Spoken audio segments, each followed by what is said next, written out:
mari kita bersama-sama ke arah organik. Karena apa? Organik sangat murah, organik sangat sehat, dan organik sangat ramah lingkungan, dan organik adalah kebutuhan kita yang sangat aman sekali. Inovasi pangan di Indonesia sebetulnya sudah dilakukan sejak ratusan tahun yang lalu. Di Keraton Jogja sendiri tercatat ada ratusan, bahkan mungkin mendekati angka 1000 menu-menu baru dibuat oleh para kreator inovator pangan dari zaman-zaman sebelumnya.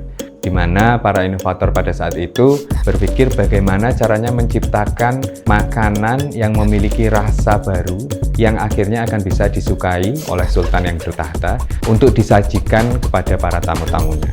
Inovasi ini mestinya tidak berhenti, di mana kita sudah lebih global.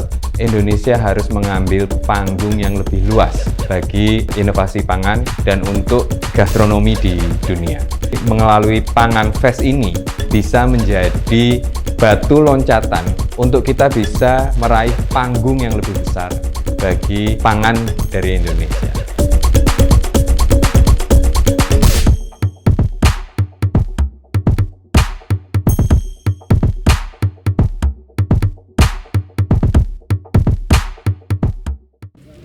Hai teman-teman, kembali lagi bersama saya Natasha Abigail di Foodcast for Bill Food Podcast, Building for the Future Now. Nah, hari ini kita kedatangan tamu spesial, sosok inspiratif yang akan berbagi mengenai dunia pertanian nih.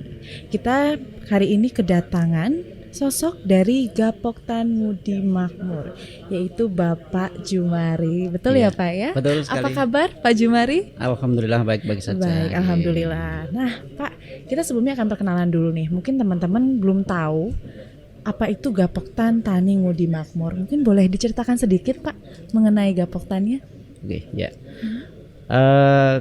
Kami dari Gapoktan Ngudi Makmur Gapoktan adalah gabungan dari kelompok-kelompok tani.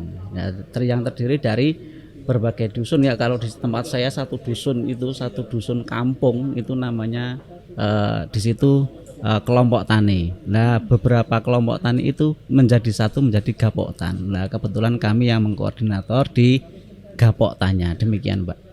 Oke, berarti ini ada di Kecamatan Dukung, Kabupaten Magelang, betul, begitu ya, iya. Pak ya. Nah, dari Gapoktan ini produk apa saja Pak yang sudah diproduksi? Untuk di organik kami baru menembus di padi ya, padi terutama di padi merah. Padi Demikian, merah, Mbak, ya. padi organik. Nah, untuk produknya sendiri nih Pak, konsep seperti apa yang sebenarnya dilakukan oleh Gapoktan untuk pertanian organik di produksi beras ini? Ya, konsep kami adalah hanya kita hanya berupaya. Nah, kalau orang tani itu kita bekerja hanya untuk mencari untung ya. Kita mungkin di organik ini akan menambah lebih dari keuntungan yang konsepnya adalah kita bersama saja, bersama masyarakat, bersama kelompok tani dan lain sebagainya. Oke Pak, dalam pertanian organik itu adakah tantangan nih Pak yang membedakan pertanian organik dengan yang konvensional? Ya, memang banyak tantangan-tantangan. Di antaranya itu adalah untuk kita berorganik itu memang perlu ilmu ya, karena kita hidup di milenial seperti ini dan kita harus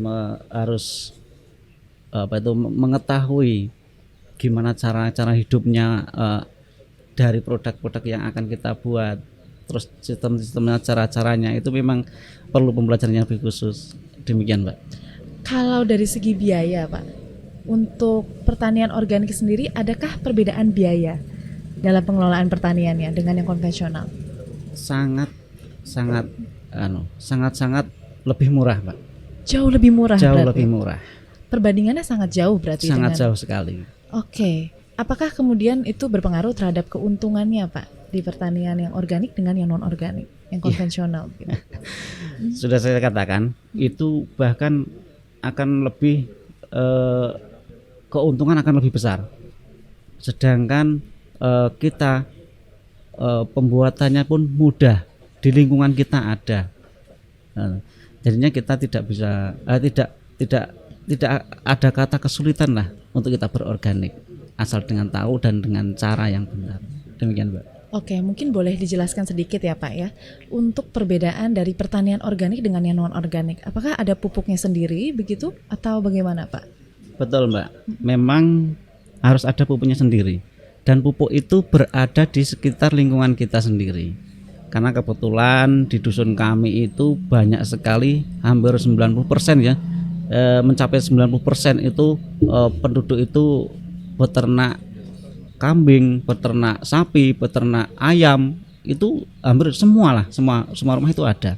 Dan potensi-potensi itulah yang kita bergerak bersama-sama untuk kita berangkat ke pembuatan padi organik. Demikian. Berarti untuk bahan pupuknya sendiri itu terbuat dari kotoran-kotoran unggas gitu ya Pak ya? Betul. Dari peternakan gitu. Kemudian bagaimana proses pembuatan pupuk organiknya Pak setelah didapatkan bahan bakunya? Iya, di pembuatan kami itu sudah terkoordinasi, Mbak, yaitu dari bapak-bapak PPL yang mendampingi kita, dari kecamatan ya, BPPK itu selalu mendampingi kita, Mbak, dengan cara-cara kita mengumpulkan bahan pupuk terus dibuat menjadi pupuk yang sangat bermanfaat, yang sangat bagus. Demikian, Mbak. Kira-kira berapa lama Pak untuk membuat pupuknya sendiri? Proses pembuatan maksimal hanya 7 hari. Hanya 7 hari. Itu Hanya sudah 7 bisa. hari. Ya. Tapi untuk pupuk organik memang belum diperjualbelikan berarti? Belum, Mbak. Ini ya baru digunakan untuk konsumsi pribadi begitu ya? Betul. Oke, Pak. Bicara tentang pupuk organik nih Pak. Pasti kan pasarnya kalau di Indonesia menurut Bapak sendiri sudah luas atau belum? Untuk mencari yang organik, Mbak, itu kita hampir tidak percaya dengan produk-produk lain, Mbak. Karena kita akan mengarah ke organik. Makanya kalau kita beli di toko-toko pertanian itu seolah-olah itu ragu, Pak, untuk menggunakannya. Ini benar organik atau tidak? Karena kami tidak mempunyai alat tersebut, kami tidak membuatnya sendiri, jadinya ada rasa keraguan untuk menggunakan. Demikian, Pak. Makanya lebih mantapnya kita ada bahannya, kita buat sendiri, kita pergunakan sendiri. Itu akan lebih menghemat dan tanpa biaya, bisa dikatakan demikian. Tapi kan untuk diperjualbelikan berarti ada strategi nih Pak untuk pemasarannya. Mungkin boleh diceritakan Pak bagaimana mungkin upaya Bapak dan teman-teman untuk memasarkan produk organik ini agar lebih dikenal oleh masyarakat gitu. Oke, nggih, Pak. Kami memang dari kelompok tani sudah berupaya, Mbak, ke arah itu, dan kita sudah mengajukan suatu proposal kepada desa untuk pengadaan alat-alat untuk pembuatan pupuk organik, baik yang cair maupun yang padat maupun yang secara bersifat obat organik. Itu memang baru tahap pengusulan, dan desa juga sudah menjawab untuk siap untuk membantu para petani. Demikian, Mbak. Apakah sudah ada mitra Pak mungkin yang membantu memasarkan produk dari Bapak dan teman-teman? Untuk produk pupuk belum, Mbak. Tapi kalau untuk hasil dari panennya itu sudah, Mbak. Sudah. Dengan siapa saja itu Pak? Nah, itu dengan produksi, yaitu dari Pak Eko, sekaligus dia juga anggota Kabupaten juga yang memproduksi dari hasil panen kita ke produksi menjadi beras, dan Pak Eko bekerja sama dengan Bu Sri di Sawangan yang memasarkan ke luar daerah. Demikian, Mbak. Oke, baik Pak. Kemudian saya mendapat informasi nih kalau Gapoktan ini sudah memiliki sertifikasi dari lembaga sertifikasi organik ya Pak, dari Lesos, betul? Betul sekali. Betul. Itu mungkin boleh diceritakan Pak proses untuk mendapatkan sertifikasi? Proses dan perjuangan yang sangat luar biasa kepada panjang sekali ya Pak, sangat panjang sekali kepada semua kelompok tani yang terdiri dari 8 dusun ya. Kalau di tempat saya satu desa itu ada 8 kelompok tani yang terampu dalam Gapoktan. Itu memang perjuangan yang sangat luar biasa. Karena apa?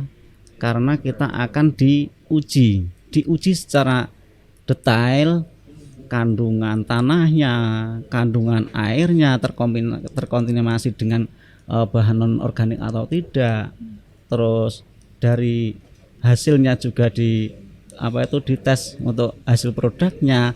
Itu memang perjuangannya sangat luar biasa. tanpa ada kerjasama dan hanya menggunakan bahan-bahan yang ada di lingkungan kita, itu tidak akan bisa terjadi seperti itu, Mbak. Untuk harga jual, berarti kan kalau tadi sudah dalam masa sertifikasinya saja sudah panjang begitu ya Pak ya, sudah Iya, betul.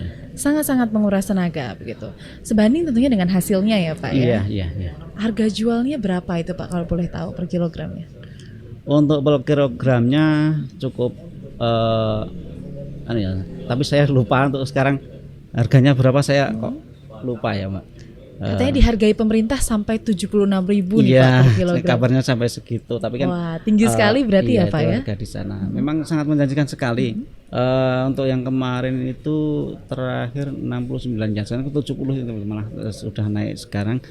Alhamdulillah, dan memang sangat berbeda jauh Mbak dengan yang organik dengan yang non organik, dan itu saya menilai itu sangat murah untuk organik. Hanya perlu pemahaman dan kebersamaan. Demikian, Mbak. Oh begitu Pak. Berarti misal nih Pak, ada teman-teman kita di luar yang ingin menjalankan usaha seperti ini nih Pak. Mungkin boleh diceritakan modalnya kira-kira berapa ya? Atau butuh apa saja nih Pak sebelum memulai bisnis pertanian organik gitu? Untuk modal secara rupiah, Mbak, saya bisa mengatakan hampir kita tidak ada modal, Mbak. Tidak ada modal. Tidak ada modal. Kita hanya perlu tekad dan ilmu, Mbak. Karena apa? Untuk itu kan sudah ada punya semua, Mbak. Kalau modal secara uang untuk beli apa sesuatu itu saya kira itu nggak perlu, hanya ilmu saja, karena bibit juga sudah punya. Kita wong kadang tani, semua bibit sudah ada dari kita sendiri, pupuk sudah ada, terus obat-obatan kita buat sendiri.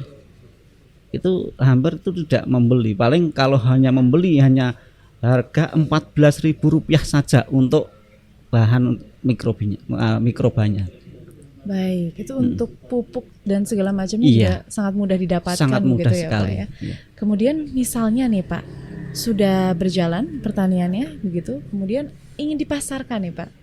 Kira-kira bagaimana rencana Bapak dan teman-teman nih untuk menggait mitra-mitra agar membantu memasarkan produk organik yang sudah ada dari Gapok Tani? Iya, harapan kami memang demikian, Mbak. Kami punya potensi banyak sekali. Mau diambil dari segi mana? Dari misalnya dari segi pupuk kita juga ada. Misalnya dari segi obat-obatan yang organik kita bisa membuat. Cuman satu kesulitan untuk kami, hanya pemasarannya. Nah, karena kita kesulitan untuk pemasarannya, kita gunakan sendiri saja untuk kita dan kembali kepada kita, dan hasilnya kita sendiri yang mengenai. Kesulitan pemasarannya itu di bidang apa Pak? Misalnya minat masyarakat kah? Atau mungkin pengertian masyarakat yang masih kurang tentang pertanian organik gitu? Betul sekali, Mbak. Pengertian masyarakat tentang organik itu memang sangat minim sekali. Dan kita memang perlu ada pendampingan dari dinas-dinas terkait, dari BPPTK, ada BPK, Badan Penyuluh Pertanian Kecamatan, itu sangat membantu sekali untuk organisasi ataupun kelompok dari Gapotan kita. Berarti kalau untuk produk selain beras itu sebenarnya bisa juga ya Pak? Bisa sekali, Mbak. Sayur-sayuran Iya. gitu. Apakah sudah ada yang pernah dicoba begitu Pak? Untuk sayur-sayuran kita belum ke arah itu ya, tapi harapannya kita setelah kita karena kita otomatis kan itu jadi organik, Mbak. Satu saja kita melangkah ke sistem organik, jadinya tanaman lainnya pun ikut organik juga, Mbak. Jadinya memang kita untuk sayuran itu belum kita sertifikatkan ya. Belum kita mendapatkan sertifikat dari sayur-sayuran, hanya kita dari yang padinya itu, Mbak. Oke, baik. Berarti memang ada keinginan di masa mendatang untuk memperluas ya Pak tentunya. Betul dan sekali. mengedukasi masyarakat tentang pertanian organik. Iya. Mungkin satu Pak terakhir untuk menutup podcast kita hari ini ya. Boleh Bapak sampaikan nih kepada teman-teman dan masyarakat di manapun mereka berada Pak, sekaligus mengedukasi juga nih Pak agar membantu Gapoktan bisa mungkin lebih luas lagi pasarnya begitu ya Pak ya. Mungkin boleh disampaikan kenapa sih Pak harus menggunakan produk-produk yang organik? kenapa kita harus beralih dari konvensional, atau mungkin boleh diceritakan keuntungannya nih Pak, keuntungan yang membuat kita itu menggunakan produk ini atau membuat usaha di bidang ini itu jauh lebih memiliki prospek di masa depan begitu. Iya. Jadi begini, untuk teman-teman semuanya, saya selaku Gapoktan ya, yang menangani di bidang organik di Desa Wates terutama, menghimbau mari kita bersama-sama gitu, ke arah organik. Karena apa? Organik sangat murah. Itu yang pertama. Organik sangat sehat, dan organik sangat ramah lingkungan, dan organik adalah kebutuhan kita yang sangat aman sekali. Maka dari itu, untuk ke arah itu tidak perlu modal gitu. Tidak perlu biaya yang banyak, tidak perlu harus punya tempat usaha yang besar, tapi berada dalam hati kita, berupaya untuk ke arah itu, berupaya ke arah organik yang sebenarnya organik. Demikian Pak. Jadinya kalau dibilang masalah keuntungan jauh lebih besar, sangat besar sekali. Karena apa? Tidak ada pengeluaran, hampir tidak ada pengeluaran, tapi kita hanya mendapatkan keuntungan. Kalau kita ke non organik, kita lihat sekarang pupuk yang disubsidi pemerintah saja sekian banyak, pemerintah harus mensubsidi. Kenapa kita harus disubsidi? Kita bisa buat sendiri kok. Seperti itu, Pak. Ada di lingkungan kita kok, gampang kok. Itu bisa. Cuman penyadaran ke arah itulah kita perlu perjuangan. Makanya marilah kita bersama-sama, kita introspeksi diri, kembali ke zaman dulu. Itulah hal yang bijaksana. Demikian, Pak. Oke, back to nature ya Pak ya. Iya. Baik Bapak, terima kasih banyak Pak Jumari Iya, sudah iya. mewakili Gapoktan Tani Ngudi Luhur Iya. untuk podcast kali ini ya Iya, Pak ya. terima Semoga apa yang sudah disampaikan hari ini mungkin bisa menginspirasi teman-teman semua Amin. di luar sana agar bisa menerapkan pertanian organik ya. Amin, Atau amin. mungkin mau coba-coba di bisnis. Pertanian organik sangat mumpuni ya Pak ya, tentunya Iya. sekarang keadaannya. Gratis, murah, dan lingkungannya sehat sangat murah teman-teman. sekali. Oke, ini adalah podcast kita kali ini bersama Pak Jumari. Terima kasih banyak teman-teman yang sudah menyaksikan podcast ya. Foodcast for Bill Food Podcast. Bersama saya Natasha Abigail, tentunya kita akan ketemu lagi di edisi Foodcast berikutnya. Dan jangan lupa teman-teman boleh juga nih untuk cek di media sosial kita supaya nggak ketinggalan juga di Forbill website di forbill.id, atau teman-teman yang main Instagram boleh cek di @forbill_institute ya. Atau boleh juga cek video-video kita yang lain, tentunya sangat menginspirasi dan bisa memajukan dunia pertanian di channel YouTube Forbill. Dah, sampai jumpa.